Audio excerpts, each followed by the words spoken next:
Mga kababayan, pag-usapan natin ang paglulunsad ng Academic Recovery and Accessible Learning o ARAL program.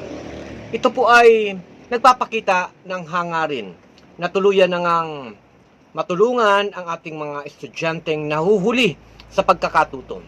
Mahalaga po ang ganitong mga interventions. Pero hindi nito dapat itago ang mas may napakalaking katotohanan bakit umabot sa ganito, no, na kailangan pa nating magkaroon ng isang academic recovery program. Sa isa pong pagsusuri sa tingin natin, malinaw na ang learning crisis ay hindi po yan simpleng aksidente. Ito po ay bunga ng napakatagal ng kakulangan sa pampublikong pamumuhunan, no, paglalagay ng malaking budget sa edukasyon, no, kulang ang classrooms, kulang ang mga guro, kakulangan ng mga upuan, aklat, laboratorio, at iba pang mga learning resources. Marami ring mga guro ang nananatiling overloaded sa kanilang mga trabaho habang matagal nang ipinaglalaban ang makatarungang sahod at mas maayos na kondisyon sa pagtuturo. Kung titingnan po natin mga kababayan, kung nais talagang magkaroon ng tunay na pagbabago ng pamahalaan, ang edukasyon po sa Pilipinas ay dapat maging nationalist, scientific at mass-oriented. Bakit natin sinasabing dapat nationalist? Dahil dapat itong humuhubog ng mga mamamayang may malalim na pagmamahal sa ating bayan.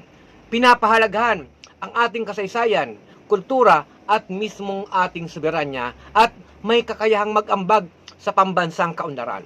Bakit dapat scientific? Dahil dapat itong nakabatay sa kritikal na pag-iisip, ebidensya, pananaliksik at pagsusuri ng mga suliraning upang makalika ng mga konkretong solusyon para sa lipunan. Bakit mas oriented mga kababayan?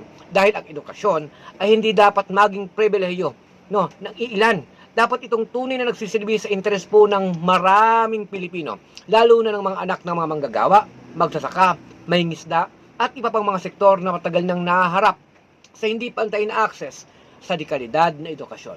Kasabay po nito mga kababayan, nararapat ding tutulan ang mga patakarang nagtutulak sa komersyalisasyon ng edukasyon, kung saan lalong lumalaki ang papel ng pribadong sektor bilang nananatiling kapos ang suporta sa pampublikong system.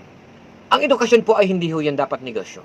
Ito ay isang batayang karapatan at pangunahing responsibilidad ng pamahalaan at ng Estado. Ang ARAL program ay maaaring makatulong sa paghabol ng learning gaps ng ating mga kabataang estudyante. Pero ang tunay na solusyon ay hindi lamang dapat recovery programs. Ang tunay pong solusyon ay ang sistemang pang-edukasyon na may sapat na pondo, sapat na guro, maayos na pasilidades, disenteng sahod para sa mga edukador at mga pulisiyang nakatuon sa kapakanan ng nakararaming mamamayan. Mga kababayan, ang ARAL program ay hindi po yan ang problema. Ang tunay na problema ay ang sistemang nagbunsod dito kung bakit kinakailangan pa nating merong isang academic recovery program. Ang hamon ngayon sa atin ay hindi lamang mag-recover, kundi baguhin ang direksyon ng edukasyon patungo po sa isang tunay na nationalist, scientific at mass-oriented na sistema para sa bawat Pilipino. Kaya ang tunay na hamon sa atin, ang tunay na challenge, no, sa pamahalaan, sa Estado, ay ayusin ang sistema ng edukasyon.